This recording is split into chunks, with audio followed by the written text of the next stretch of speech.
I'm Anil Kumar, and here is the solution of question number 20, page 84, Nelson, Vectors and Calculus. Now, this question is for my student Ryan, and I'd like to clarify a point in this question while we solve. The question here is, an object is dropped from a cliff that is 150 meters high. The distance d in meters that the object has dropped at t seconds is modeled by d of t equals to 4.9 t square. Find the rate at which the object hits the ground. So let's first try to understand the question. Let's say this is a cliff, right? So let us say this is the cliff and the object is falling from the top. So it object falls from here, right? So that is how the object is falling. And okay, so let me just make a sketch here to explain the question. So what we have in this situation is that this particular height from where the object is being dropped is 150 meters. So this height is 150 meters. So at t equals to 0, the object is here, correct? So that is the position of the object, 150 meters above the ground. Now it says the distance d in meters that the object has dropped at t seconds modeled by 4.9 t square. So every t seconds it drops to 4.9, so it drops, right? So what is the height remaining? That is what we need to figure out. So what we need to find is, so at any time t, what is the height? So let me define another function here, which I will say height h of t. So what is the height of the object? So let's say height of the object will be at t0, t equals to 0, it is 150 meters, minus the distance it dropped, do you see, which is 4.9 t square. Does it make sense to you? So Ryan, this is kind of important to understand to explain why we get negative answer in this particular question, right? Now here h of t is 150 minus 4.9 t square, since that is the distance it dropped in t seconds, right? So height, which is the remaining height, is 150, the initial height, minus the height dropped. So this height which has been dropped is 4.9 t square. I hope we get the point, right? So that is how it is. Now the question is, find the rate at which the object hits the ground. So when does it hit the ground? So here we need to find the time when it hits the ground. So at the time when it hits the ground, height should be 0. So we write height equals to 0 equals to 150 minus 4.9 t square.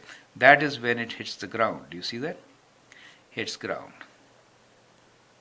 So we'll rearrange and solve for t. So we have 4.9 t square equals to 150, or t is equals to 150 divided by 4.9 square root, correct?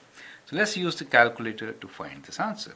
So 150 divided by 4.9 equals to 30.61, and square root of 30.61 is 5.53. So we get 5.53, correct? Now t, is greater than equal to 0. So we will take positive value for this time. So that is the time when it hits the ground. Do you understand? So at time 5.53 seconds after it is released, it hits the ground. Now the question is, the distance d in meters that the object has dropped in t seconds is modeled by this. Find the rate at which object hits the ground. So rate at which it hits the ground, that is the velocity, correct? So the change in distance. Okay, so we need to find the change in distance now, so which you could write dh over dt, right? Or some of you will write h dash of t, two different nomenclatures, right? For the given equation, right? So the equation is the original equation we are working with. So this is the equation we are working with, okay? Fine. So if you do derivative of this, you get, this is 0, right? Constant. So we get minus 2 times 4.9 times t. That is, at any instance of time, that is going to be the velocity of the object. Now minus also indicates downwards movement. Do you understand? But you are particularly interested in the velocity at which it hits the ground. So we say h dash of 5.53. That is the instance when it hits the ground will be minus 2 times 4.9 times 5.53. You get the point. So we already have that t value in the calculator. We'll multiply that by 2 and then by 4.9 to get the answer. 54.22.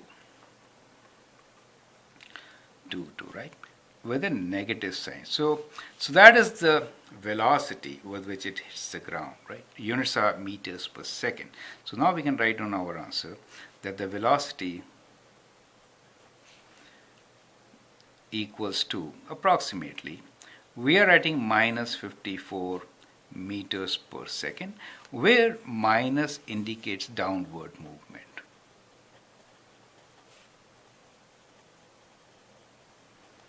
Right? Remember, as the object was at rest, the velocity is increasing with time. Remember that part, right? Velocity is increasing with time. With every second passed, the velocity increases. It covers more and more distance, right? The negative sign only indicates downward movement for such examples. I hope that helps. Thank you and all the best.